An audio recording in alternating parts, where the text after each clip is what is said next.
Parents మెచ్చిన university Sankalchand Patel university, Gujarat. Welcome to I Dream Media. So cancer పెద్ద మహమ్మారి. So diabetes, BP ఇలా వచ్చినంతగా ఎక్కువగా క్యాన్సర్ అనేది వస్తుంది. క్యాన్సర్ బాధితుల సంఖ్య కూడా రోజు రోజుకి పెరుగుతుంది. అసలేంటి క్యాన్సర్, ఎందుకు వస్తుంది, క్యాన్సర్ వస్తుంది అని మనకు ముందే తెలుస్తుందా, ఎలాంటి లక్షణాలు ఉంటాయి ఒకవేళ, ఇక అంతేకాకుండా క్యాన్సర్ వస్తే ఎటువంటి ట్రీట్మెంట్స్ అందుబాటులో ఉన్నాయి, అలోపతి వైద్యమా, సనాతన వైద్యమా, హోమ్ రెమెడీసా, పూర్తి వివరాలు ఈరోజు మనతో పాటు ఉన్నారు ప్రముఖ క్యాన్సర్ స్పెషలిస్ట్ డాక్టర్ సందీప్ తులా గారు. డాక్టర్ గారు నమస్తే. నమస్తే.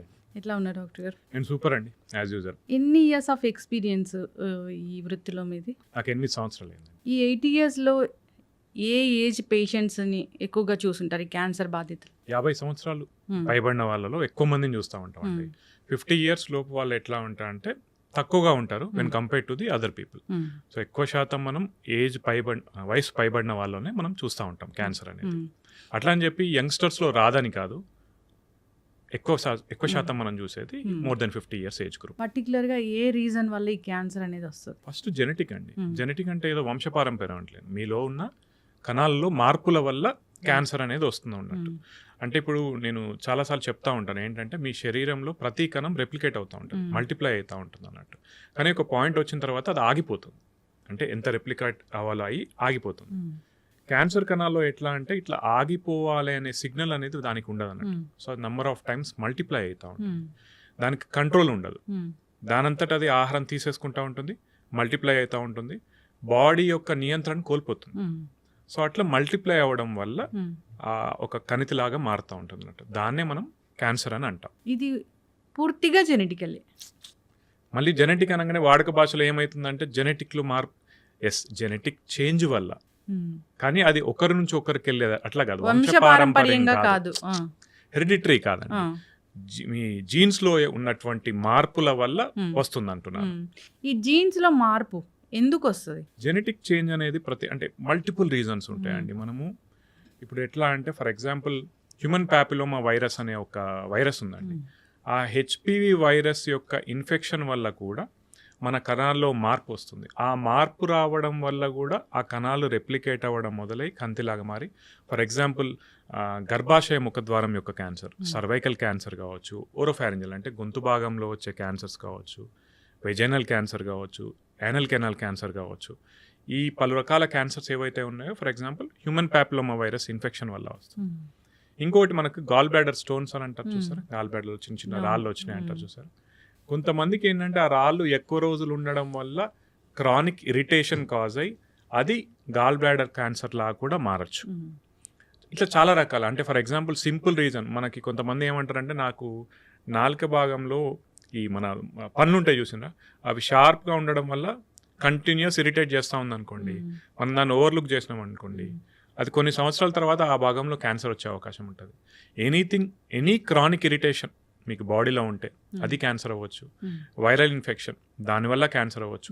ఇవన్నీ మన శరీరంలో ఏంటంటే ఒక మ్యూటేషన్ ట్రిగర్ చేస్తాయి, దానివల్ల మనకి క్యాన్సర్ అనేది వస్తుంది. ఓకే, ఇప్పుడు క్యాన్సర్ కణాలు అప్పుడప్పుడే స్టార్ట్ అవుతున్నాయి అన్నప్పుడు ఏమైనా లక్షణాలు కనిపిస్తాయా? లేదు, యాక్చువల్లీ అప్పుడప్పుడే స్టార్ట్ అవుతున్నా అంటే ఇప్పుడు మన శరీరంలో ప్రతి భాగానికి ఒక ఫంక్షన్ అనేది ఉంటుంది కదా, ఆ ఫంక్షన్ ఎప్పుడైతే దెబ్బతింటుందో ఓకే అప్పుడు మాత్రమే దాని లక్షణాలు కొద్దిగా బయటపడతా ఉంటాయి. ఇది ఎందుకు ఆన్సర్ చేస్తున్నానంటే చాలా మంది మాకు బ్రెయిన్ ట్యూమర్ వాళ్ళు వస్తారండి. ఫర్ ఎగ్జాంపుల్ GBM అనే ఒక కేసు ఉంది, గ్లయోబ్లాస్టమా మల్టీఫార్మ్ అయిన ఒక బ్రెయిన్ ట్యూమర్ ఉంటుంది, అది grade 4 అంటారు. వాళ్ళు చాలామంది వచ్చి ఏమంటారంటే సార్ ఒక 3 నెలల ముందు కనుక నేను పసిగట్టేది ఉంటే, దాన్ని నేను తొలి దశలోనే పసిగట్టేది ఉంటే నాకేమన్నా బాగుండేదా అని అడుగుతారు అన్నట్టు. ఆ టైంలో మీరు యాక్చువల్లీ చూడలేరండి. ఎందుకంటున్నానంటే మీకు లక్షణాలే రాలేదు, మీరు ఎట్లా పసిగడతారు దాన్ని? కుదరదు, రైట్? సో దాని యొక్క ఫంక్షన్ ఎప్పుడైతే దెబ్బతింటుందో అప్పుడు మాత్రమే దాని యొక్క లక్షణాలు బయటపడతాయి. నేను దీనికి ఇది ఎందుకు చెప్తున్నానంటే చాలామంది లక్షణాలు నెక్స్ట్ అడిగేది ఏంటంటే అసలు లక్షణాలు ఎట్లా ఉంటాయి, నేను ఎప్పుడు వెళ్ళాలని చెప్పి. మీకు కంట్రోల్ అవ్వని ఏ సిమ్టమ్ అయినా ఒక 2-3 వారాల కన్నా, ఇప్పుడు కొంతమంది నాకు చలిలో ఏడితే చలికి వెళ్ళినాము నాకు గొంతు నొప్పి కానీ అట్లా స్టార్ట్ అవుతుంది, లేదా కొంతమంది మింగడంలో ఇబ్బంది స్టార్ట్ అవుతుంది, శ్వాస తీసుకోవడంలో ఇబ్బంది స్టార్ట్ అవుతుంది అంటారు, రైట్? చలి లేకుంటే మీకు అది నార్మల్గా ఉండిపోతుంది. ఆర్ 2-3 days కామ్గా ఉన్నారు, తగ్గిపోతుంది. That may not be cancer. అంటే మీరు ఒక కాజ్ని ఐడెంటిఫై చేయగలిగారు, ఓకేనా, అప్పుడు అది క్యాన్సర్ అవ్వకపోవచ్చు. మీరు కాజ్ని ఐడెంటిఫై చేయలేకుంటున్నారు, కానీ అటువంటి లక్షణం ఏదైతే ఉందో అది కంటిన్యూస్గా వస్తూనే ఉంది మీకు. కొంతమందికి ఏంటి అల్సర్స్ వస్తాయి, మన నోట్లో పెచ్చినట్టయితే చాలా మందికి. అదేంటి కొన్ని రోజులకు విటమిన్ డెఫిషియన్సీ ఉన్న వాళ్ళకి కొన్ని రోజులకు తగ్గిపోతుంది. అట్లా తగ్గకుండా ఒక 2-3 వారాల కన్నా ఎక్కువ ఉంది, నొప్పి లేదు, అప్పుడు మీరు గమనించుకోవాలి, చూసుకోవాలి. నెక్స్ట్ ఇంకొంతమందికి ఏంటి, నాకు హెడేక్ వస్తుంది, టెన్షన్ వల్ల హెడేక్ వస్తుంది. టెన్షన్ వల్ల హెడేక్ అయితే అందరికీ రావాలి కదా, రైట్?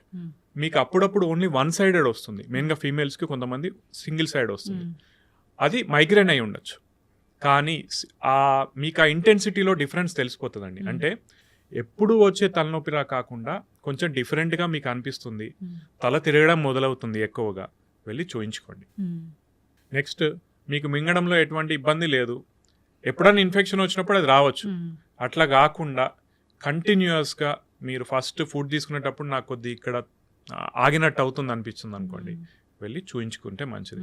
ఇక్కడ యాక్చువల్లీ వెళ్ళి చూయించుకుంటే మంచిది. అంటే ప్రతి లక్షణంలో ఏమవుతుందంటే, ఫర్ ఎగ్జాంపుల్ ఎవరైనా హెడేక్ అని వచ్చారు నా దగ్గరికి, వాళ్ళకు రెండు చేశాను నేను. ఒకటి ఎంఆర్ఐ రాశాను, ఒకటి ఏమవ్వదు అని పంపించాను. క్లినికల్గా మీరు కొన్నిటిని ఐడెంటిఫై చేయలేరండి. నేను ఏమీ లేదని పంపించిన వాళ్ళకి నెక్స్ట్ మళ్ళీ ఎంఆర్ఐ చేస్తే క్యాన్సర్ అని వచ్చింది అనుకున్నాం, వాళ్ళు తిడతారు నన్ను. ఎంఆర్ఐ రాసిన వాళ్ళకి ఏం లేదన్నాను అనుకోండి, వీడు నాకు అనవసరంగా టెస్ట్ రాసిందని వీళ్ళు తిడతారు. అనవసరంగా టెస్ట్ రాసినట్లు అవ్వదు కదా, ఉందో లేదో అన్న భయం పోతుంది కదా. అదే. సో మన వాళ్ళకి ఎట్లా ఫీలింగ్ ఉందంటే, అనవసరంగా టెస్ట్ రాస్తారని మర్చిపోతారు. అంటే ప్రాబ్లంతో మన దగ్గరకు వచ్చినప్పుడేమో, సార్ మీరు ఏది చెప్పినా చేస్తాము అన్నప్పుడు ప్రతి ఒక్కరు ప్రతి దానిలో డబ్బులు సంపాదించుకోవాలని ఏమి ఉండదండి మనకి. ఎందుకంటే ఒక పేషెంట్కి మంచిగా ఒక పేషెంట్ మౌత్ ఆఫ్ వర్డ్తో చెప్తేనే మాకు మళ్ళీ వస్తారు కదా. సో ప్రతి ఒక్కరికి ఒక పేషెంట్ నుంచి డబ్బులు సంపాదించేసుకోవాలని ఏమి ఉండదు. మాకు ఎట్లా ఉంటుంది, వాళ్ళు అప్పుడు చెప్పిన ప్రాబ్లం బట్టి మనకి ఇంపార్టెంట్ అనుకుంటే ఆ టెస్ట్ రాస్తాం, ఓకేనా.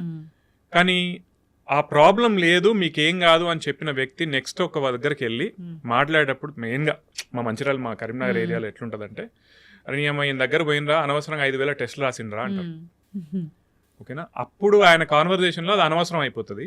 కానీ డాక్టర్ దగ్గరికి వచ్చినప్పుడేమో మీరు ఏది చెప్పినా కూడా చేస్తాం సార్ అంటారు. సో ఇది ఆల్వేస్ ఏ డిస్కషన్ అన్నట్టు మాకు పేషెంట్స్కి మధ్యలో, లేదా డిఫరెంట్ ఫోరమ్స్లో కూడా.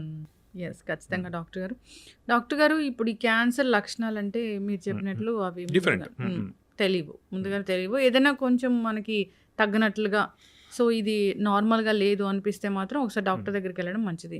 ఒకవేళ మీకు పీరియడ్స్ ఆగిపోయినాయి ఎవరికైనా కూడా, మళ్ళీ తర్వాత బ్లీడింగ్ స్టార్ట్ అయింది ఎప్పుడైనా కూడా, చుక్క బ్లీడ్ పడ్డా కూడా వెళ్ళి చూయించుకోవాలి. Menopause, post menopausal females mainly, తెల్లబట్ట అయినా కూడా, వైట్ డిశ్చార్జ్ అని, ఇవి 2 లక్షణాలు ఎందుకు ఇంపార్టెంట్గా నేను చెప్తున్నానంటే, చాలా మంది ఇది చెప్పుకోరండి ఇప్పటికీ. స్టిల్ ఈవెన్ ఎడ్యుకేటెడ్ ఫీమేల్స్ కూడా, ఇప్పుడు హైదరాబాద్ పెరిఫెరీస్లో ఉన్న వాళ్ళు కాదండి, హైదరాబాద్లో ఉన్న వాళ్ళు కూడా చాలా మంది ఒక 3-4 months తర్వాత వస్తారు. ఎందుకమ్మా అంటే, వాళ్ళు ఇప్పటికీ మనం డిస్కస్ చేయరు కదా ఇంట్లో, నాకు పీరియడ్స్ వస్తుంది, మళ్ళీ బ్లీడ్ అవుతుంది, లేదా వైట్ డిశ్చార్జ్ అవుతుంది, అదొక షై ఫీలింగ్ ఉండిపోతుంది. సో నేను చెప్పేది ఏంటంటే, పోస్ట్ మెనోపాసల్ ఫీమేల్స్ ఎవరైనా కూడా ఒకవేళ బ్లీడింగ్ అవుతుంది మనకి, డెఫినెట్లీ చూయించుకోండి. వైట్ డిశ్చార్జ్ అవుతుంది, డెఫినెట్లీ చూయించుకోండి.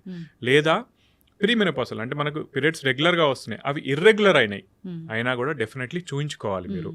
ఇవి ఈ ఇర్రెగ్యులర్ పీరియడ్స్ కానీ, హెవీ బ్లీడింగ్ కానీ కొన్ని టిప్స్ అనేవి ఉంటాయి, హోమ్ రెమెడీస్ అనేవి ఉంటాయి, అవి పాటించవచ్చా? హోమ్ రెమెడీస్ పాటించవచ్చండి. I'm never against home remedies. But ఎవరు చెప్పారా హోమ్ రెమెడీస్ వల్ల తగ్గుతాయని చెప్పి? అదొకటి గమనించుకోవాలి. అండ్ హోమ్ రెమెడీస్ పాటించే వాళ్ళకి నేను ఒక్కటే చెప్తానండి, ఎన్ని రోజులు పాటించాలనేది ఫిక్స్ చేసుకోండి. నేను ఒక 2 వారాలు చూస్తాను, నాకు ఇది తగ్గకుంటే ఓకే 2 weeks చూసుకో. కానీ నేను 2-3 months చూస్తున్నాను, నాకు తగ్గట్లేదు, ఉంటారండి హోమ్ రెమెడీస్ నా దగ్గర. ఏనల్ కెనాల్ క్యాన్సర్ వాళ్ళంటే మనకి లెటిన్ పోయే దారి ఏదైతే ఉంటుందో అక్కడ వాళ్ళకి పైల్స్ అనుకొని వాళ్ళ ఇంట్లోనే రెమెడీ స్టార్ట్ చేశారు, రైట్. ఎన్ని రోజులు, 2 నెలలైంది, 3 నెలలైంది, 4 నెలలైంది, 5 to 6 months తర్వాత నా దగ్గరకు వస్తే జస్ట్ ఒక ఫింగర్ బెడ్ టెస్ట్ చేస్తే అక్కడ లోపల హార్డ్ మాస్ తెలుస్తుంది మనకి, ఓకేనా. సో హోమ్ రెమెడీస్ పాటించే వాళ్ళకి ఏంటంటే, సరే మీరు పాటిస్తే పాటించండి, నేను కాదన్ను, కానీ ఒక టైం లైన్ పెట్టుకోండి, ఓకేనా. లేదా మీరు అది పాటించండి, బట్ అట్లీస్ట్ ఒక డాక్టర్ దగ్గరకు వచ్చి చూపించుకొని వాళ్ళు ప్రిస్క్రైబ్ చేసిన తర్వాత, సరే మాది తీసుకోకున్నా పర్లేదు, అక్కడ ఏం లేదనుకున్న తర్వాత you go with your. Yes, ఖచ్చితంగా డాక్టర్ గారు చక్కగా చెప్పారు. జనరల్గా ఏంటంటే హోమ్ రెమెడీస్, పసరు వైద్యాలు, నాటు వైద్యాలు ఇలాంటివి కూడా బాగా పనిచేస్తాయి అని, ఇలాంటి క్యాన్సర్స్ కానీ అసలు డాక్టర్ దగ్గరికి వెళ్తే అలోపతి డాక్టర్ దగ్గరికి ఖచ్చితమైన టెస్టులు ఉంటాయి. అది క్యాన్సర్ వల్ల వచ్చిన ట్యూమరా లేకపోతే నార్మల్దా అనేది వాళ్ళకి తెలుస్తుంది. ఆ టెస్టుల ద్వారా బయాప్సీలు అలాంటివి చేస్తారు, తెలుసుకుంటారు. ఇప్పుడు ఇలాంటి వాటి దగ్గరికి వెళ్తే నార్మల్గా పసరు వైద్యాలు, సనాతన వైద్యాలు అలాంటి వాటి దగ్గరికి వెళ్తే టెస్టులు ఏమి ఉండవు.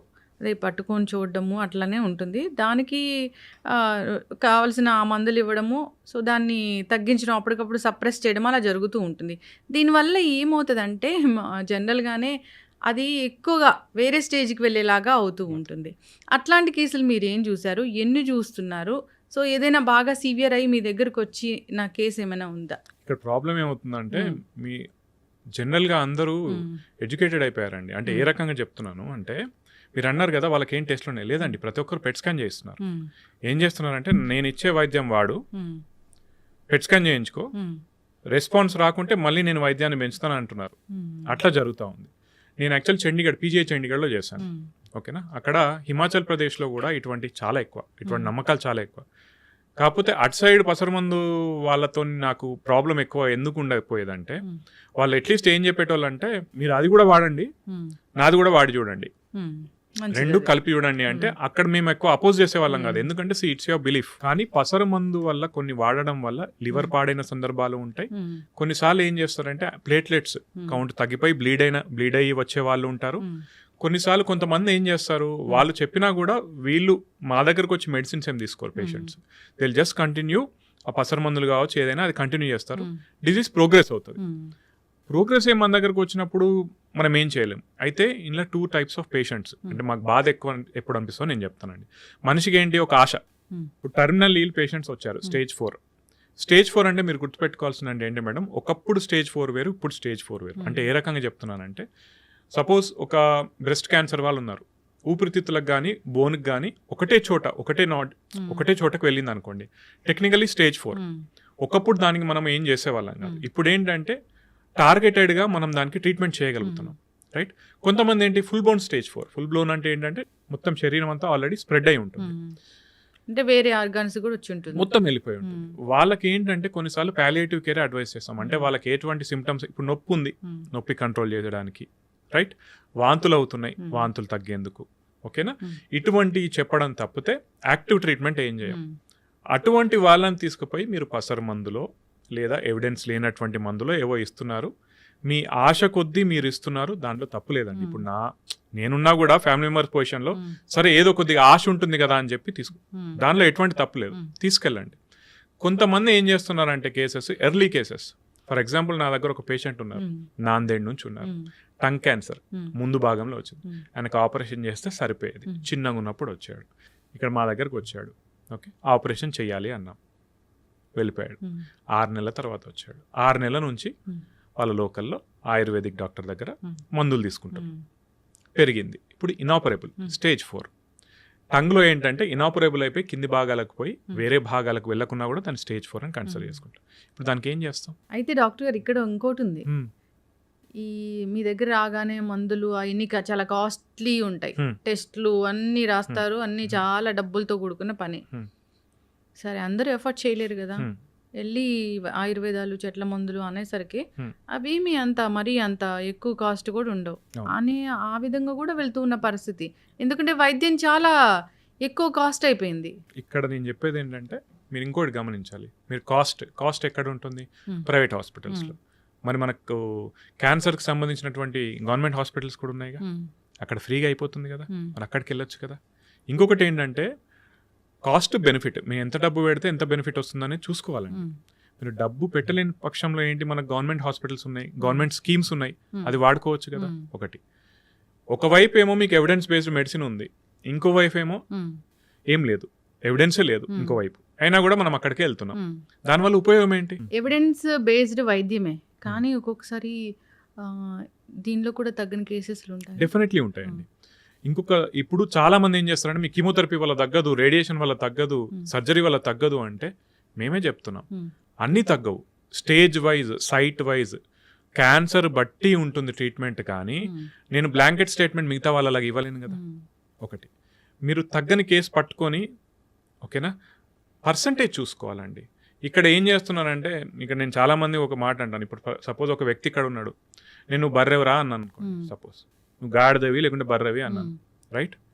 ఆయన గాడిదనా బర్రెనా ప్రూవ్ చేయాల్సిన బాధ్యత నాది, కానీ ఆయన మీద లేదు, రైట్? అర్థమవుతుందా?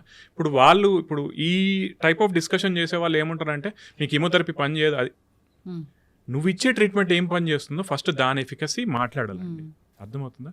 ఏ స్టడీ చూసి నేను ఈ పలానా స్టడీలో ఇట్లా ఉంది అని చెప్పి దీనివల్ల ఇది నేను ఇవ్వడం వల్ల నీకు ట్రీట్మెంట్ అవుతుంది అని ఒకటి చెప్పారనుకోండి, రైట్?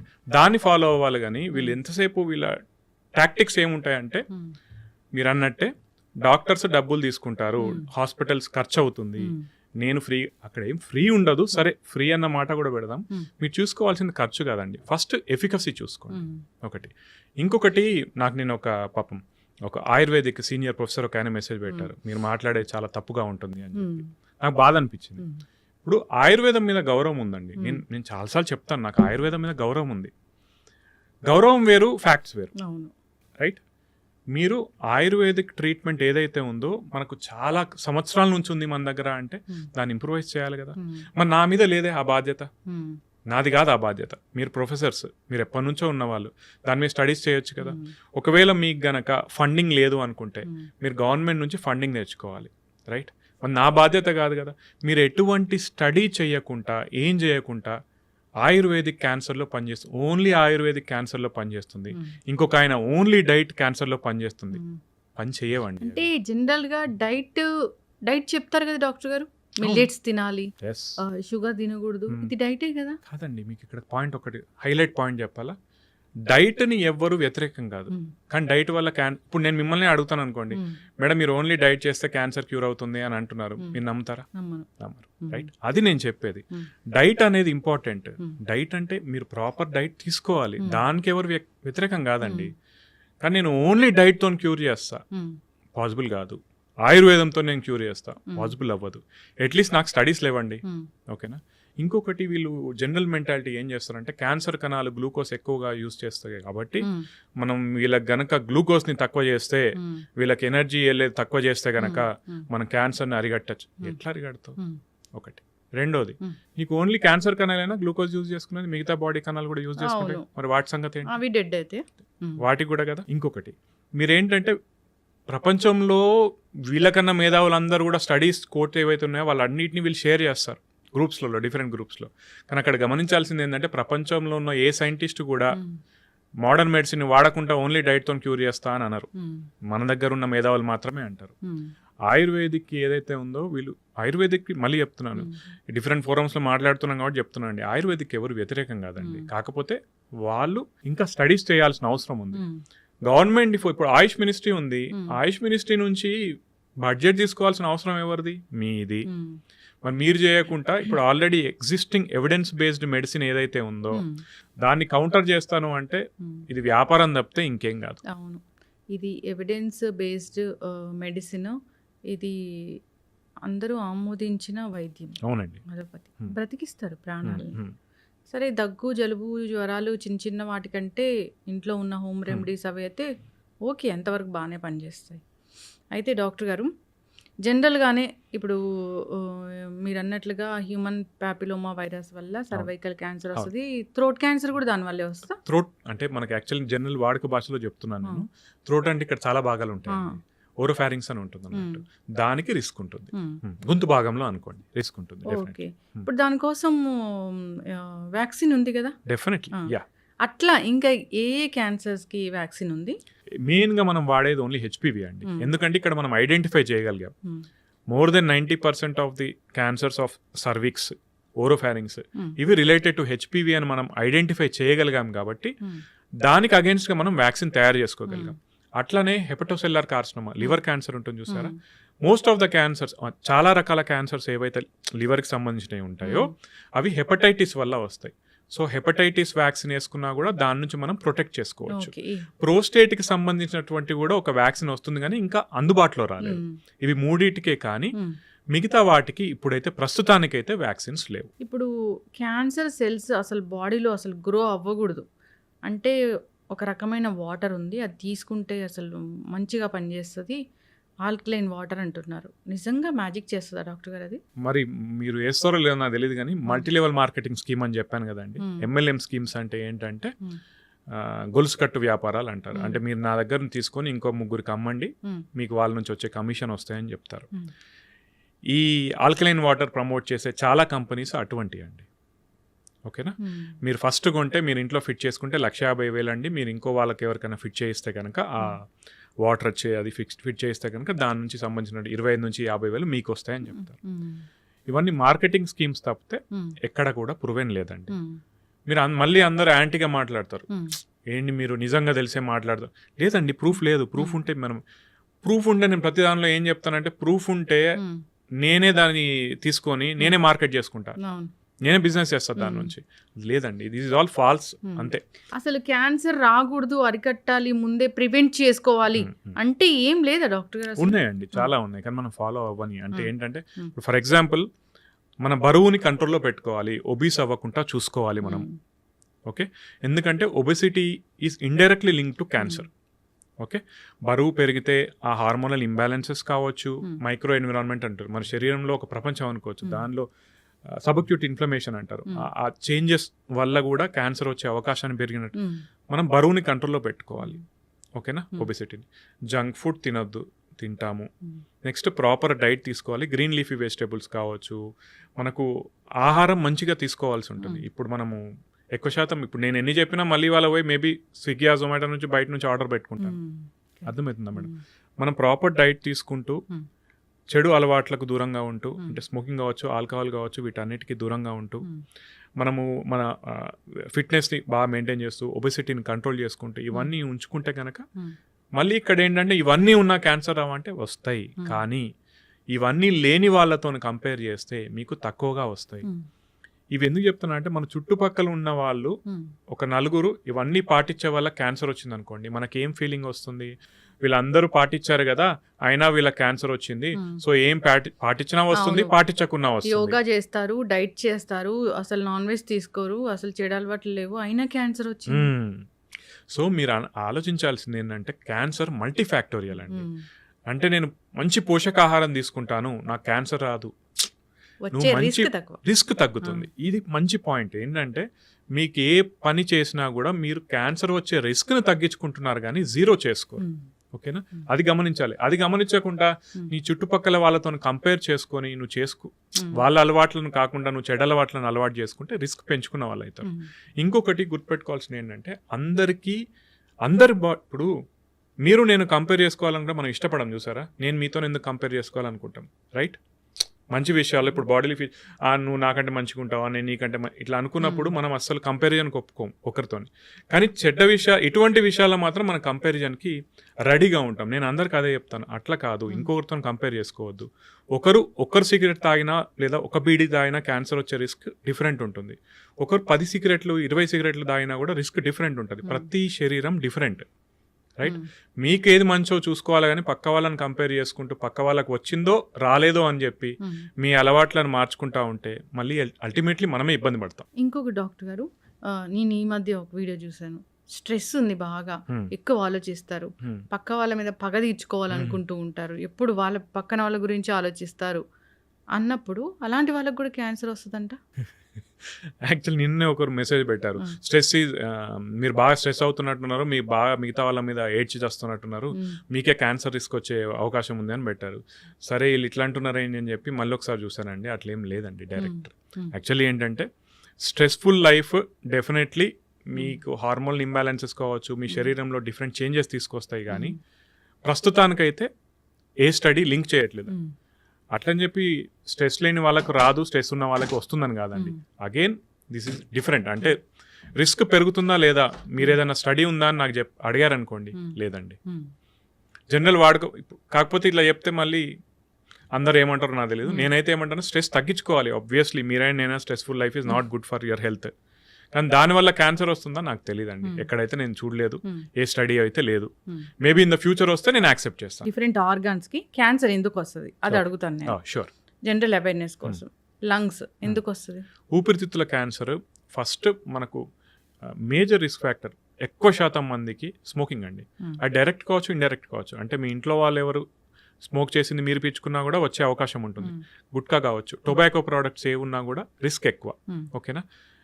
ఎయిర్ డస్ట్ వల్ల, డస్ట్ పొల్యూషన్ వల్ల వస్తుందా లేదా అనేది ఇంకా స్టడీస్ జరుగుతున్నాయి, కానీ ప్రూవెన్ ఎవిడెన్స్ అయితే లేదు ప్రస్తుతానికి. మేబీ ఇన్ ద ఫ్యూచర్ రావచ్చు. ఎందుకంటే ఒకప్పుడు కొన్ని ఫ్యాక్టరీస్లో పనిచేసే వాళ్ళకి డైరెక్ట్ దాని డస్ట్ ఇన్హలేషన్ వల్ల లంగ్ క్యాన్సర్ ఎక్కువ వచ్చే అవకాశం ఉందని కొన్ని స్టడీస్ చెప్పాయి, కానీ కన్క్లూజివ్ ఎవిడెన్స్ రాలేదు. సో ఇన్ ది ఫ్యూచర్ మనం maybe will get a study wherein ఈ పొల్యూషన్ వల్ల కూడా వచ్చే అవకాశం ఉంటుంది అని చెప్పి. ఇవి మనం డిటెక్టబుల్ రిస్క్ ఫ్యాక్టర్స్ అండి. Undetectable risk factors will never know lung cancer సంబంధించినంత వరకు. ఇంకా ఎక్కువగా చూస్తాం ఏంటంటే థ్రోట్ క్యాన్సర్, విమెన్ లో కూడా ఎక్కువ చూస్తున్నాం. అది ఎందుకు? థ్రోట్ క్యాన్సర్ ఇంతకుముందు చెప్పినట్టు major risk factor human papilloma virus అండి. సో నేను అందరికీ ఏం చెప్తున్నా, ఈ మధ్యకాలంలో ఒకవేళ 9 నుంచి 15 సంవత్సరాల ఆడపిల్లలు మీ ఇంట్లో ఉంటే కనుక, మగవాళ్ళు కూడా ఉంటే కనుక, పిల్లలకి హెచ్పివి వ్యాక్సిన్ వేయించేసేయండి. మీరు దాదాపు 70 to 80% ఆఫ్ ది రిస్క్ తగ్గించుకున్న వాళ్ళు అవుతారు. ఇంకొకటి సింపుల్గా మనం చూడాలనుకుంటే, మనకు టొబాకో పెట్టుకుంటారు కదా, తంబాకు పెట్టుకుంటారు, వాళ్ళకు రిస్క్ ఉంటుంది. ఇంకొకటి మా నాన్నమ్మ ఎక్కువ భాగాలు పెట్టుకునేది. ఓకేనా. మా అన్నయ్య మొన్న అంటున్నాడు, వాళ్ళకి ఏం కాలేదు కదరా అంటే రిస్క్ ఉంటుంది. అది భాగాలు, సింపుల్ భాగాలు పెట్టుకున్నా కూడా, జర్దా పెట్టుకున్నా కూడా రిస్క్ ఉంటుంది. అది ఎవరికి వస్తుందో చెప్పలేం. మనకు షార్ప్ అండ్ టీత్ అంటారు. టీత్ షార్ప్గా ఉన్నా కూడా అది కంటిన్యూస్ ఇరిటేట్ చేసినా కూడా ఒక పాయింట్ ఆఫ్ టైంలో క్యాన్సర్గా మారచ్చు. అది కూడా one of the risk factor. ఇప్పుడు హ్యూమన్ ప్యాపిలోమా వైరస్ అన్నారు కదా, అవునండి, 2-3 టైమ్స్ చెప్పారు దాని గురించి. ఇప్పుడు నాకు అది ఎక్కడి నుంచి వస్తుంది డాక్టర్ గారు? సెక్చువల్ ట్రాన్స్మిషన్ అండి. సెక్చువల్ ట్రాన్స్మిషన్ ద్వారా వచ్చే అవకాశం ఎక్కువ ఉంటుంది. అందుకే మనం ఈ ఏజ్ గ్రూప్లో 9 నుంచి 15 సంవత్సరాల వరకు ఎందుకు అంటామంటే, ఆ ఏజ్ గ్రూప్లో వాళ్ళు ఇంకా సెక్షువల్లీ యాక్టివ్ ఉండరు కాబట్టి ఆ ఏజ్ గ్రూప్లో ఇస్తే మంచిది. ఇంకొకటి ఏంటంటే, యాక్చువల్లీ ఇండియన్ పాపులేషన్కి ఏమంటామంటే 26 సంవత్సరాల వరకు కూడా ఇవ్వచ్చు అని చెప్పి. ఎందుకంటే వెస్ట్రన్ పాపులేషన్తో కంపేర్ చేసుకుంటే మనకు పెళ్లి కాకముందు సెక్షువల్ యాక్టివ్ ఉండే వాళ్ళు చాలా తక్కువ మంది ఉంటారు when compare to the western population. So 26 years వరకు ఇచ్చుకున్నా కూడా ఏమవ్వదు అని చెప్తా ఉంటాం. ఇంకా ఈ పొట్టలో క్యాన్సర్ ఈ మధ్య ఎక్కువగా వింటూ ఉన్నాము. హెచ్ పైలోరీ బ్యాక్టీరియా, దానికోసము ఇంకా అంతే కదా రకరకాల ఆల్సర్స్ అసలు మనము నార్మల్గా ఈ ఈనోలు ఇలాంటివి తీసుకొని దాన్ని అలా సప్రెస్ చేయడం వల్ల అదే పెద్ద క్రానిక్ అయిపోయి క్యాన్సర్ వస్తుంది అని. దానిలో వాస్తవం ఎంత?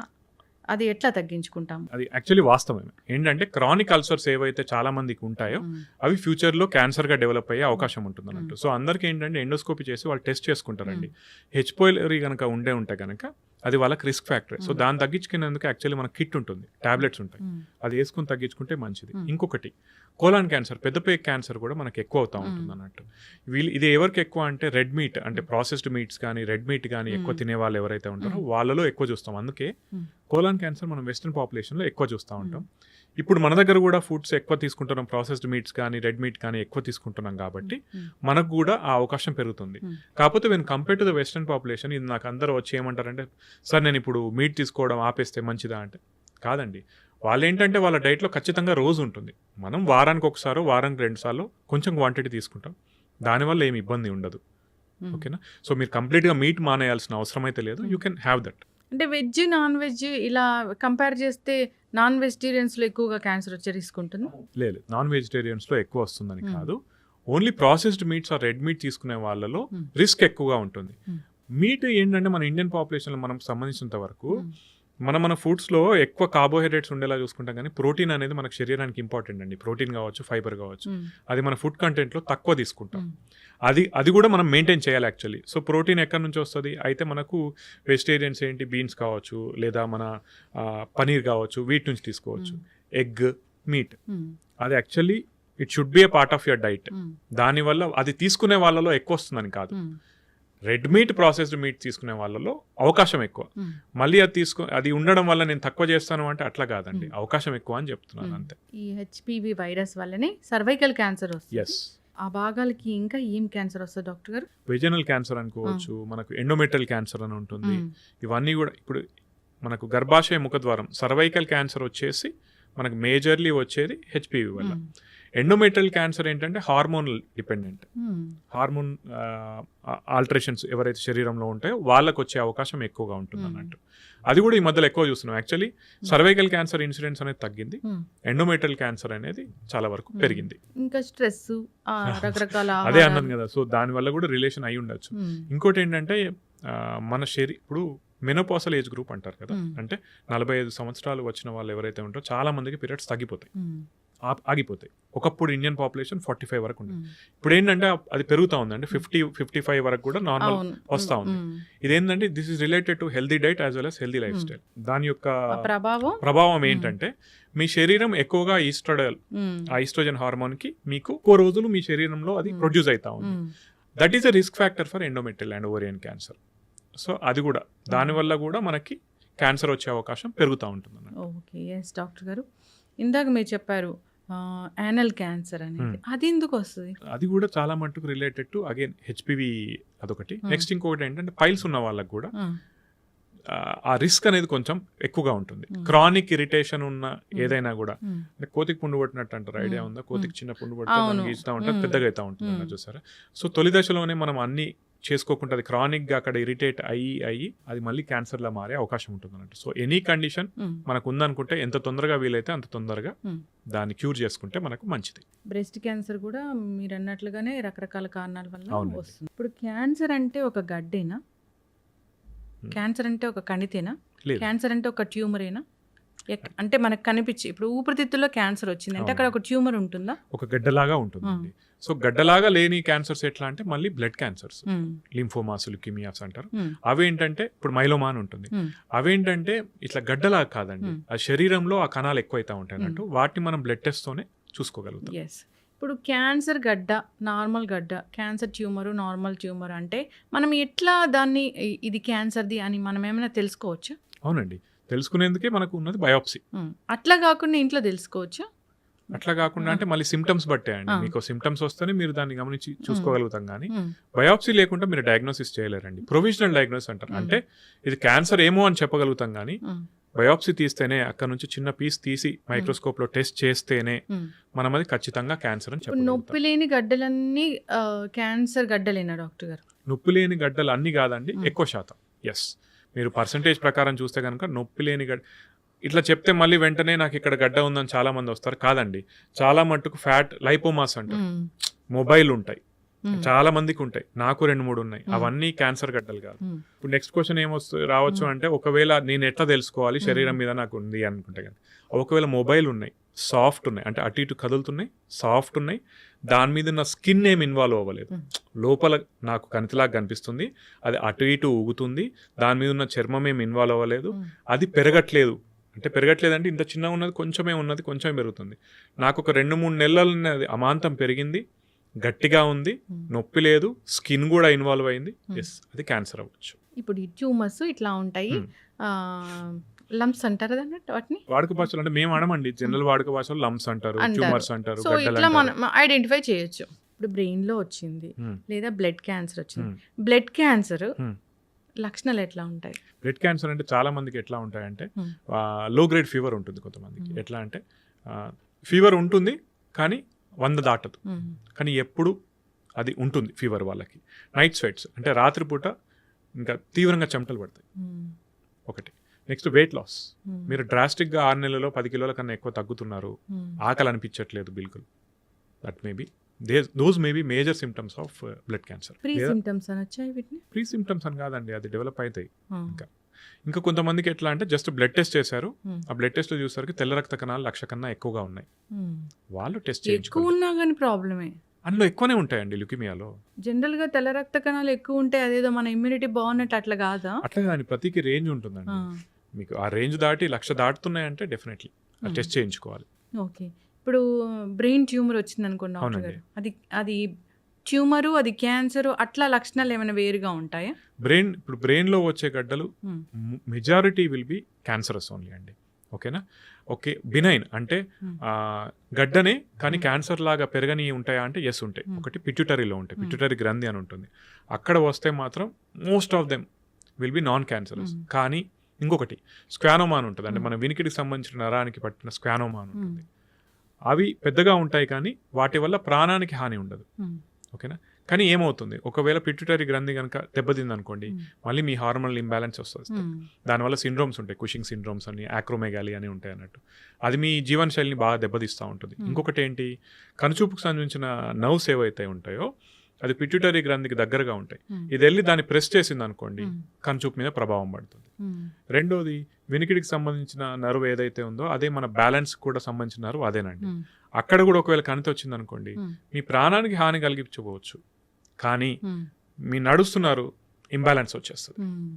వినికిడి లోపం, మనకు అప్పుడప్పుడు చెవిలో నీళ్లు పోతే ఒక సౌండ్ వస్తుంది, టినిటస్ అంటారు. అట్లా లక్షణాలు వస్తూ ఉంటాయి.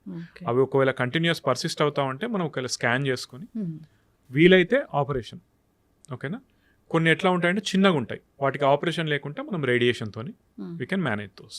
ఏ క్యాన్సర్ అయినా కానీ ఈ లక్షణాలు ఉంటాయి అంటే ఏముంటాయి? అట్లా ఏమున్నాయండి ర్యాండమ్గా, మనకు ఏ భాగం ఎఫెక్ట్ అయిందో దాన్ని బట్టి లక్షణాలు ఉంటాయి తప్పితే ఈ లక్షణం ఉంటే ఈ క్యాన్సర్ నో యూ కెనాట్. అయితే చాలామంది ఇప్పుడు ఏం టెస్ట్ చేస్తున్నారంటే, ఒకవేళ గనక మీరు అన్ని ఎక్కడ క్యాన్సర్ ఉన్నా ఏదైనా ఒక టెస్ట్తోని మనం పసిగట్టే అవకాశం ఉందా అంటే ఎస్, ఒక బ్లడ్ టెస్ట్ వస్తుంది, ఇంకా స్టడీ ఫేస్లోనే ఉంది.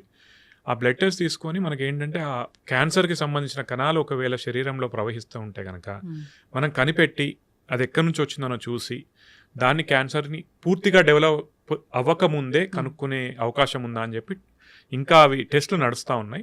అదొకవేళ వస్తే that will be very much helpful for us actually. Yes, ఖచ్చితంగా డాక్టర్, చాలా చక్కగా చెప్పారండి. ఇప్పుడైతే ఏదైనా భయం ఉందనిపిస్తే మీరు అన్నట్లుగా ఇప్పుడు బ్రెస్ట్ క్యాన్సర్ అనుకోండి, దానికి ఒక టెస్ట్ ఉంటుంది, మ్యామోగ్రఫీ. అలాంటి టెస్ట్ యాక్చువల్లీ మ్యామోగ్రఫీ అనేది స్క్రీనింగ్ గైడ్ లైన్ అండి. అంటే అందరికీ చేపిస్తాం కానీ యాక్చువల్లీ రూల్ ప్రకారం పోతే 40 సంవత్సరాలు దాటిన ప్రతి మహిళ అట్లీస్ట్ 1 to 2 years ఒకసారి మ్యామోగ్రఫీ చేయించుకోవాలి. చేయించుకుంటే ఏంటి, మనకు చిన్న అంటే నేను చూసిన వాటిలలో 8 millimeters ఇస్తే లీస్ట్ సైజ్ 8 millimeters. ఎర్లీగా కనిపెడితే ఏంటంటే, ఇప్పుడు మనకు అందరికీ స్టేజెస్ అనేది తెలుసు కదా, సో మనం ఎంత తొందరగా కనిపెడితే మనం అంత ఎఫెక్టివ్ ట్రీట్మెంట్ ఇవ్వచ్చు మనం. So mammography everyone above 40 years చేయించుకోవాలి. ఇప్పుడు ఈ సర్వైకల్ క్యాన్సర్ కంటే ఈ టెస్ట్ అనేది ఉంటుంది. సర్వైకల్ క్యాన్సర్ కూడా ఇవన్నీ స్క్రీనింగ్ గైడ్ లైన్స్ అండి. ఫర్ ఎగ్జాంపుల్ 29 నుంచి 30 సంవత్సరాలు దాటిన ప్రతి మహిళ హెచ్పివి టెస్టింగ్ ఉంటుంది, ప్యాప్స్మియర్ అని ఉంటుంది. అది అట్లీస్ట్ 3 to 5 years ఒకసారి చేసుకోవాలి. మ్యామోగ్రఫీ 40 years అబోవ్ ఖచ్చితంగా చేసుకోవాలి ప్రతి ఒక్కరు. కొలనోస్కోపీ 50 నుంచి 50 సంవత్సరాలు దాటినాయి చేసుకోవాలి. ఇట్లా మనకు స్క్రీనింగ్ గైడ్ లైన్స్ అనేవి ఉంటాయి. లివర్కి యాక్చువల్లీ స్క్రీనింగ్ గైడ్ లైన్ ఏది లేదు. సో కాకపోతే మనం తగ్గించుకునేందుకు హెపటైటిస్ వ్యాక్సిన్. జనరల్ గానే రాకూడదంటే మీరు జాగ్రత్తలు చాలా చక్కగా చెప్పారు. రాకూడదంటే మన హెల్దీ లైఫ్ స్టైల్ మెయింటైన్ చేయాలి. ఇలాంటివి వ్యాక్సిన్స్ కొన్నిటికి ఉన్నాయి, జాగ్రత్తలు అయితే పాటించాలి. సో అందరు కూడా పాటించి హ్యాపీగా ఉండాలని కోరుకుందాం డాక్టర్ గారు. అయితే ఈ రీసెంట్గా ఫార్మర్ క్రికెటర్, ప్రస్తుత పొలిటీషియన్ నవజోత్ సింగ్ సిద్ధు గారి వైఫ్ ట్రీట్మెంట్ తీసుకుంటూ పచ్చి పసుపు, బీట్రూట్, నీమ్ ఇలాంటివి తీసుకుంటూ, లెమన్ వాటర్ ఇలాంటివి తీసుకుంటూ తగ్గించుకున్నారు అని అన్నారు. సనాతన వైద్యం అది, మరి అది పనిచేసింది కదా. మీరు అర్థం చేసుకోవాల్సింది ఏంటంటే, నేను అందరికీ ఏం చెప్తానంటే, ఆయన ప్రీవియస్ ట్వీట్స్ చూడండి. ఆమె గైనకాలజిస్ట్ యాక్చువల్లీ, నాకు తెలిసినంత వరకు అయితే వాళ్ళ వైఫ్ గైనకాలజిస్ట్. ఓకేనా? మీరు ఆయన ప్రీవియస్ ట్వీట్స్ చూస్తే కనుక ఆమె కీమోథెరపీ తీసుకుంది, సర్జరీ చేసిండ్రు, రేడియేషన్ కూడా చేశారు. ఓకేనా? అది మొత్తం అయిన తర్వాత they started her on a diet. ఈ 3 పాయింట్స్ మన వాళ్ళు కట్ చేశారు. ఆయన చెప్పాడు, కాకపోతే ఎక్కువ ఎంఫసిస్ ఎక్కడ ఇచ్చాడు ఆయన, ఎంఫసైజ్ ఎక్కడ చేశాడు, డైట్ మీద చేశాడు. అయితే ఏంటంటే ఫస్ట్ ఆమె సర్జరీ చేసుకున్నారు. సర్జరీ చేసుకున్న తర్వాత she got a local recurrence. Local recurrence అంటే ఎక్కడైతే ఆపరేషన్ చేసి తీసేశారో అక్కడ ఆ ఏరియాలో రికరెన్స్ వచ్చింది. దానికి వాళ్ళు మళ్ళీ సర్జరీ చేసి కీమో చేసి ఆ ఏరియా మళ్ళీ రాకుండా ఉండేందుకు రేడియేషన్ చేశారు. ఇవన్నీ ఎవరు మాట్లాడరు. దాంతోపాటు అది తీసుకున్నారు కాబట్టి డైట్ వల్లే తగ్గింది అని చెప్తారు అన్నట్టు. అది అబద్ధం. నేను చాలామందికి ఏం చెప్తా ఉంటానంటే, అందరు ఇప్పుడు మెంటాలిటీ ఎట్లయిపోయిందంటే, సైడ్ ఎఫెక్ట్స్ వస్తే మోడర్న్ మెడిసిన్, ట్రీట్ అయితే నా డైట్ లేదా ఆయుర్వేదం. మీరు సరే తీసుకోండి, కానీ మోడర్న్ మెడిసిన్ పాటించకుండా నేను దాంతోనే తగ్గించుకుంటా అంటే అది మూర్ఖత్వం అవుతుంది. ఇప్పుడు సైడ్ ఎఫెక్ట్స్ అనేవి ఖచ్చితంగా ఉంటాయి కదా డాక్టర్ గారు. ఏ టాబ్లెట్ కైనా ఉంటాయి, ఏ ట్రీట్మెంట్ కైనా ఉంటాయి, కానీ క్యాన్సర్లో అయితే మరీ ఎక్కువగా ఉంటాయి. అవునండి. ఇప్పుడు కీమో తీసుకున్న వాళ్ళందరికీ జుట్టు రాలిపోతూ ఉంటుంది, చాలా సన్నగా అయిపోతూ ఉంటారు. ఇంకా రేడియేషన్ అలాంటివి చూస్తే చాలా పెద్ద పెద్ద స్కార్స్ ఉంటాయి కదా డాక్టర్? కాదండి. ఇప్పుడు కీమోథెరపీకి కూడా Hmm. జుట్టు రాలిపోవడం ఎస్. ఇంకొకటి ముందు చాలా వామిటింగ్స్ ఉండేవి. అంటే కొన్ని బుక్లో ఎట్లా డిస్క్రైబ్ చేస్తారంటే బ్లడ్ వామిటింగ్స్ అయిపోయేటి అని డిస్క్రైబ్ చేస్తారు అన్నట్టు. కానీ ఇప్పుడు ఎట్లా అయిపోయిందంటే ఇప్పుడు వామిటింగ్స్ని కంట్రోల్ చేసేటువంటి మెడిసిన్స్ మనకు వచ్చాయి. సో వామిటింగ్స్ అనేది ఆల్మోస్ట్ మనం 80% వరకు తగ్గించగలిగాం. ఇంకొకటి బాడీ వెయిట్ తగ్గడం అనేది మల్టీ ఫ్యాక్టోరియల్ అండి. క్యాన్సర్ వల్ల కూడా బాడీ వెయిట్ తగ్గుతుంది. మీరు ఆ టైంలో స్ట్రెస్ కావచ్చు, ఆకలి లేకపోవడం కావచ్చు, ఈ మన కీమోథెరపీ ఎఫెక్ట్ కావచ్చు, వీటన్నిటి వల్ల కూడా మీరు ఆహారం తక్కువ తీసుకుంటారు, అందుకు కూడా మీరు సన్నం అవుతారు. రైట్. మీరు ఇంకోటి గమనించాల్సింది ఏంటంటే ఇవన్నీ ఉన్నా కూడా మనకేంటి, నేను ఎప్పుడు ఏం చెప్తాను, రిస్క్ బెనిఫిట్ అనాలిసిస్. ఓకేనా? మనకేంటి, మనకి ఇవన్నీ రిస్క్స్, కానీ మనకు బెనిఫిట్ ఉందా? ఎస్. సో ఆ బెనిఫిట్ని చూస్తూ ముందుకు నడవాలి తప్పితే ఈ రిస్క్ని చూసి భయపడ్డారనుకోండి మళ్ళీ క్యాన్సర్ పెరిగితే అదే పెద్ద రిస్క్ కదా. అది నేను చెప్తాను. వెరీ అడ్వాన్స్ ట్రీట్మెంట్ ఉందా క్యాన్సర్స్కి? అంటే జనరల్గా ఇప్పుడు ఏదైనా భాగానికి క్యాన్సర్ వస్తే అక్కడ మాత్రమే తగ్గిస్తారు, ఇంకెక్కడ బాడీలో క్యాన్సర్ సెల్ పెరగకుండా చేసే విధానాలు ఉన్నాయా? అంటేనండి, ఫర్ ఎగ్జాంపుల్ ఇప్పుడు కీమోథెరపీ ఏంటంటే ఇప్పుడు బ్రెస్ట్ క్యాన్సర్ ఉంది, వాళ్ళ కీమోథెరపీ ఎందుకు ఇస్తారంటే ఒకటి డౌన్ సైజింగ్, అంటే అక్కడ ఉన్న బ్రెస్ట్ క్యాన్సర్ తగ్గడానికి, ప్లస్ శరీరంలో ఇంకెక్కడున్నా కూడా ఆ రిస్క్ తగ్గించేందుకు కీమోథెరపీ ఇస్తారు. ఆపరేషన్ అండ్ రేడియేషన్ ఎందుకు చేస్తారు? ఏ భాగంలో అయితే ఉందో అది తీసేసేందుకు మనకు ఆపరేషన్ చేస్తారు, ఆ భాగంలోనే మళ్ళీ రాకుండా ఉండేందుకు will give radiation. So your entire body is covered, ఎక్కడైతే వచ్చిందో అది కూడా కవర్ అయింది. అంతేగాని మొత్తం శరీరం అంతా రాకుండా చేసేందుకు ఏమి ఉండదు అనేది లేదండి. మళ్ళీ నెక్స్ట్ క్వశ్చన్ ఏమొస్తా ఉంది జనాలకి, అట్లయితే మళ్ళీ ఎందుకు వచ్చిందంటే డెఫినెట్లీ రెసిస్టెంట్ క్లోన్స్ అనేవి ఉంటాయి చాలా మటుకు. అంటే ఒక్క కణం మిగిలినా కూడా అది over a period of time multiply అవుతా ఉంటుంది. దాన్ని ఇప్పుడు అదేంటంటే నేను ఇంతకుముందు ఒక మాట మాట్లాడాను, మన శరీరంలోనే ఇంకొక డిఫరెంట్ వరల్డ్ ఉంది అని చెప్పి. ఆ కణం యొక్క పని ఏంటి? అది బతకాలి. సో దానిలో డిఫరెంట్ చేంజెస్ తెచ్చుకుంటూ ఉంటుంది, ఎటువంటి ఎన్విరాన్మెంట్ ఉన్నా అది బతకడానికి. అది పెరుగుతూ ఉంటుంది, మల్టిప్లై అవుతూ ఉంటుంది. అప్పుడు మనం దాన్ని ఐడెంటిఫై చేసి దానికి టార్గెటెడ్గా ఏ కీమోథెరపీ పనిచేస్తుందో దాన్ని ఇస్తాం. అట్లని చెప్పి 100% ప్రతి ఒక్కటి తగ్గుతుందని కాదండి. కొన్ని డెఫినెట్లీ రెసిస్టెంట్ క్లోన్స్ ఉంటాయి, వాటిని మనం తగ్గించలేము. అది ప్రతి దానిలో ఉంటుంది. ఈ విషయంలో మోడర్న్ ఎవిడెన్స్ బేస్డ్ మెడిసిన్ ఇంకా ఇంప్రూవ్ అవ్వాల్సిన అవసరం ఉంది. డైట్స్ మాట్లాడుకుంటే మీరు చెప్పారు ఇంతకుముందు ప్యాక్డ్ ఫుడ్ అలాంటివి తీసుకోకూడదు, జంక్ ఫుడ్ అలాంటివి తీసుకోకూడదు, నార్మల్గా మన ఇంట్లో తీసుకునే ఫుడ్ ఓకే అని అన్నారు. ఓకే కదా నార్మల్గా ఇంట్లో తీసుకునే ఫుడ్ అంటే? ఎస్ అండి, డెఫినెట్లీ ఓకే. ఇంకొకటి నేను ఇంకొక స్టెప్ ముందుకేసి ఏమంటానంటే, వీలైతే మళ్ళీ తిడతారేమో కామెంట్లో నాకు తెలియదు, కానీ వీలైతే మీ కూరగాయలు మీరు పండించుకోండి, మీ రైస్ మీరు పండించుకోండి. నాకు ఒక చిన్న ల్యాండ్ లీజ్ తీసుకొని నేను అందులో ఏం చేస్తానంటే నా కూరగాయల వరకు నేను పండించుకుంటాను, నా రైస్ వరకు నేను తీసుకుంటాను, అందులో ఏం మిగతా పెస్టిసైడ్స్ కానీ ఏది వాడకుండా నేను చూసుకోగలుగుతున్నాను. ఓకేనా? అందరూ అట్లా చేసుకోకపోవచ్చు, కానీ వీలైతే కనుక అది పాటించండి. ఎందుకంటే అట్లీస్ట్ ఇప్పుడు ఇంకొకటి ఏంటంటే దీని స్టడీస్ కూడా ఉన్నాయండి. మనం ఫెర్టిలైజర్స్ కానీ పెస్టిసైడ్స్ వాడడం వల్ల క్యాన్సర్ వస్తుందా అని స్టడీస్ ఉన్నాయి. అది యూజ్ చేసేటువంటి ఫార్మర్స్కి ఎక్కువ రిస్క్, కానీ అల్టిమేట్లీ ఎండ్ కన్జ్యూమర్కి అంత రిస్క్ కాదని స్టడీ ఉంది. ఓకేనా? కానీ నేను ఇంకా ఏమంటానంటే ఇప్పుడు తెలియకపోవచ్చు. నేను ఇంతకుముందు ఏమన్నానంటే ప్రతి శరీరం ఒకటే రకంగా పనిచేయకపోవచ్చు, మీకు అది రిస్క్ అవ్వచ్చు. దాన్ని తగ్గించేందుకు ఏం చేయాలో మీ అంతటా మీరే చూసుకోవాలండి. నా మట్టుకు నేను ప్యూర్ మిల్క్, నాకు సంబంధించిన నా బర్రె ఉంది ఒకటి, దాని నుంచి తెచ్చుకొని తాగుతాను. నాకు సంబంధించిన వరకు నాకు వీలవుతుంది కాబట్టి. మళ్ళీ నాకు పెద్ద డబ్బులు ఏం లేవండి, నేను అనేది అది కూడా లీజే తీసుకున్నాను ల్యాండ్. మళ్ళీ కమెంట్లలో ఎవరైనా పెడుతున్నాను డబ్బులు ఎక్కువనే అని చెప్పి. నా ల్యాండ్ లీజ్ తీసుకున్నాను, దానిలో నాకు సంబంధించిన వరకు ఫుడ్ గ్రో చేసుకొని, అంటే నా మట్టుకున్న రిస్క్ ఫ్యాక్టర్స్ నేను తగ్గించుకోగలుగుతున్నాను. మీ బాడీ, మీ శరీరం రిస్క్ తగ్గించుకోవాల్సిన బాధ్యత మీది. అది ఎట్లా వీలవుతుంది అనేది మీరు చూసుకోవాలి. ఎస్. అయితే డాక్టర్ గారు ఇప్పుడు నాన్ స్టిక్స్, అల్యూమినియంస్, ఆయిల్స్, మీరు అన్నట్లుగా very polished rice, sugar, salt ఇలా చెప్తారు కదా, ఈ లిస్ట్లో ఏముంటాయి అసలు క్యాన్సర్ని బాగా వచ్చేలాగా చేసేవి మన ఇంట్లో ఉండే? ఆర్టిఫిషియల్ స్వీట్నర్స్ కావచ్చు అండి, ప్లస్ ఇప్పుడు కల్తీ బాగా ఎక్కువైపోతుంది. ఇప్పుడు షుగర్ మీరు తినేది ఆర్టిఫిషియల్ షుగరా, లేకుంటే ఆర్టిఫిషియల్ స్వీట్నెస్ యాడ్ చేసిన షుగరా, లేదా న్యాచురల్లీ వచ్చిన షుగరా అనేది, అంటే మన చెరుకు నుంచి తీసినటువంటి దాని నుంచి వచ్చిందా అనేది మనకు ఐడియా లేదు. అంటే ఈ షుగర్లో కూడా ఆర్టిఫిషియల్ ఉండొచ్చు. అంటే నేను ఇంకొకటి ఏంటంటే, మీరు ఒకవేళ నాన్ స్టిక్ అది ఉందన్నారు కదా, దాని మీద చాలా స్టడీస్ జరిగినాయండి. యాక్చువల్లీ నాన్ స్టిక్ ఏవైతే ఉన్నాయో దాని నుంచి వచ్చే మెటీరియల్ సపరేట్గా చూస్తే, అంటే ల్యాబ్ గ్రౌండ్లో చూస్తే కనుక, ల్యాబ్ ఎన్విరాన్మెంట్లో చూస్తే that may B link to cancer.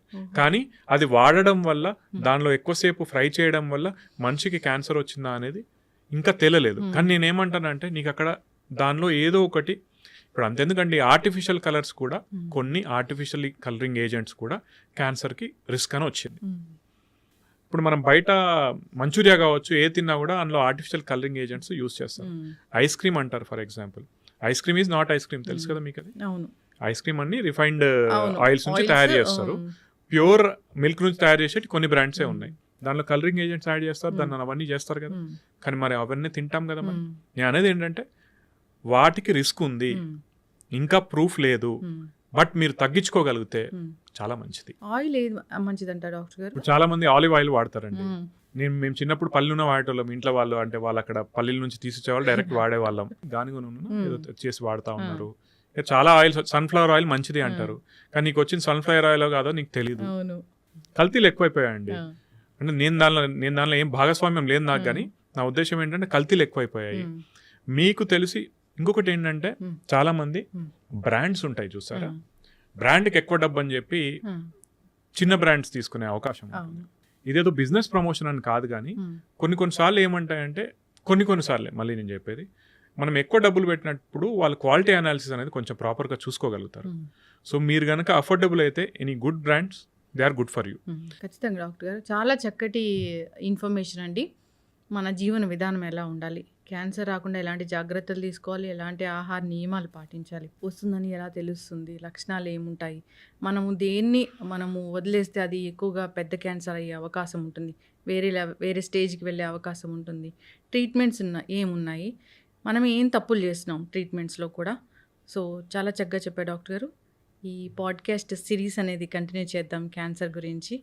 జనరల్గా నాకు ఇంకా చాలా క్వశ్చన్స్ ఉన్నాయి. షూర్ అండి. మిత్స్ ఏంటి, ఫ్యాక్ట్స్ ఏంటి, ఇలాంటివి కంటిన్యూ చేద్దాం డాక్టర్ గారు. చాలా చక్కటి ఇన్ఫర్మేషన్ అండి, ధన్యవాదాలు. Thank you so much. And for more videos, Please subscribe to iDream. Please subscribe to iDream. Please subscribe iDream. And please subscribe to iDream. For more videos, subscribe to iDream. please like, share and subscribe to the channel. Congratulations, iDream. Subscribe to iDream. Subscribe to iDream. So subscribe to iDream Media. iDream team అందరికి huge congratulations. Please subscribe iDream Media. Please subscribe to iDream. Subscribe iDream. Please subscribe to iDream. iDream అంటే నా కళల channel subscribe చేసుకున్న నోరు తిరుగుతలేదు, మీరైతే గంట గుర్తు కొట్టండి. For more such videos, please subscribe to iDream. Subscribe to iDream. Please subscribe to iDream. Please subscribe iDream Media. Please do subscribe to iDream. Please subscribe to iDream Media. For best entertainment and information, please subscribe iDream. And don't forget to subscribe to iDream.